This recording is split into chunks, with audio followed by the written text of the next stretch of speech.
In this section, we're going to be looking at how we start to use these shapes and put them together and really kind of get into our training. And one thing that we have in Wing Chun, which is unique to Wing Chun, is what we call Chi Sao. And Chi Sao is sticking hands.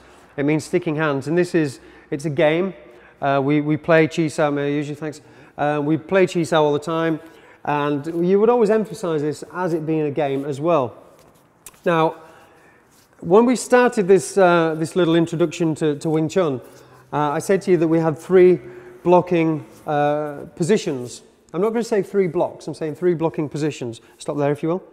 And while we're rolling, if we were to break off at any time, you'll see these same positions: the Tan Sao, the Bong Sao, and the Fox Sao. Now the rolling here is basically to simulate movement, and that's the idea. Now, of course, this doesn't look like a fight. And if it doesn't look like a fight to you, great, then you've got it, because it's not a fight. What we have in Chi Sao, though, is everything that you will need in the principles of a fight. Now, while we're rolling, this will become clear in a moment.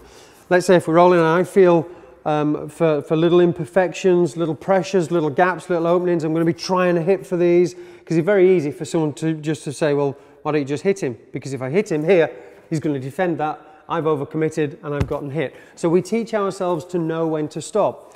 If he's pushing against my arm here, my Bong Sao, you remember the Lap Sao we talked about before, the pulling hand? I'm going to use this to strike. He's blocked that, so I'll use the Pak Sao, the slapping hand, as a way of getting in and finding gaps and opportunities. So we learn how to feel for these gaps, these little intricacies, these potential openings. The strange thing as well about Wing Chun is, in Chi Sao in particular, is that you don't use your eyes. You feel where all these openings and these gaps are. And this is the great fun about it. So it's a terrific, terrific game. And we play this an awful lot. And as I say, you learn to feel the gaps. Now that seems a little bit odd. That seems like potentially movie stuff. So how does that fit into a real situation? Well, I would put this as you've got 3 ranges, 3 potential ranges. You've got your argument. You've got somebody squaring up to you and shouting and all the rest. Second, you've got your first strike. If I come in with a strike and it's blocked, then you've got your third position, which could be a grapple. So if we get into some kind of a tussle, this is where your Chi Sao, the game that you've played with relaxation, sensitivity, awareness, fun, he's going to feel all these little details that I try and attack with. If I try and hit, then he's going to feel that. He's going to mold with it. Wherever I go, he's going to move with that. He's going to feel these openings, these opportunities. And that's what we're looking at as we play Chi Sao. Now, even if I try and hit him, so you move back a little bit, good. If I try and hit, in a sense, wherever I'm moving, he's sort of going to be moving with me. He's going to be molding to that area. And that's a little bit like us having the sticking hands without the sticking hands.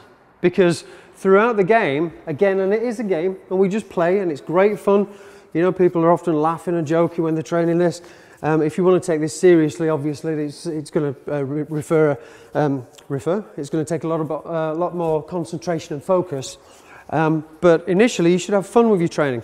You need to feel all these little gaps, little opportunities, changing the stance and so on. Now, all these feelings and this awareness, like if I'm pushing here, he's going to feel that and he's going to take that. Now that's the same as if I'm coming in with a strike. He's going to see the body roll. He's reacting to that already. He's going to feel this and he's going to move with it. I'm going to take this a step further now, and just to give you another element of what makes Wing Chun different to most other styles. Now, I've mentioned that because of the range of this, I'm not going to be doing high kicks. Pretty much what we're going to do is let the hands deal with the hands and the legs deal with the legs a lot of the time. When I come in with a strike, most of the styles, just give us a punch, will you? Most styles will tend to do a block and a counter attack, this kind of thing. It's a 1 and a 2. In Wing Chun, what we try to do is both at the same time. So if I'm coming in with a punch here, he's going to block and counter at the same time. Now again, he's got a contact just at this point.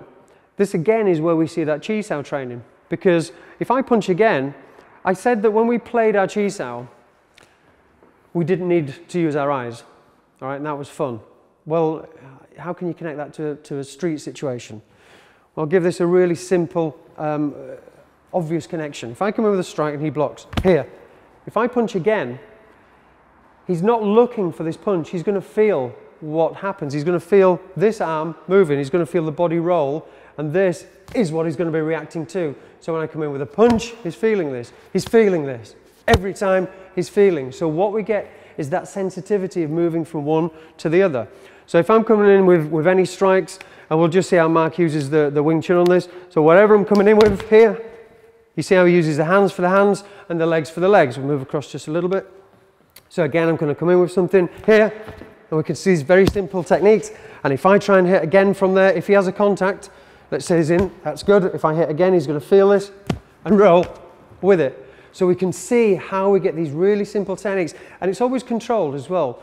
It's very important that you understand control, because control isn't only not hitting my training partner and my friend, but it's also knowing what damage you're going to do when you do it.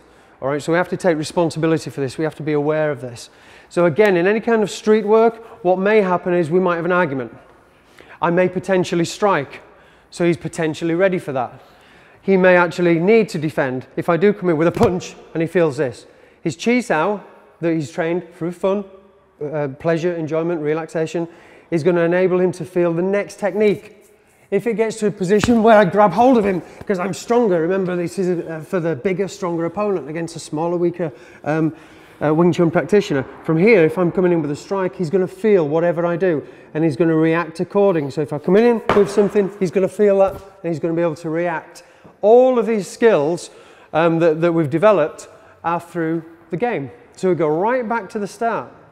And what we see is we learn some shapes, some very simple shapes. We learn a tan sao, we learn a bong sao, we learn a fox sao. We learn punches.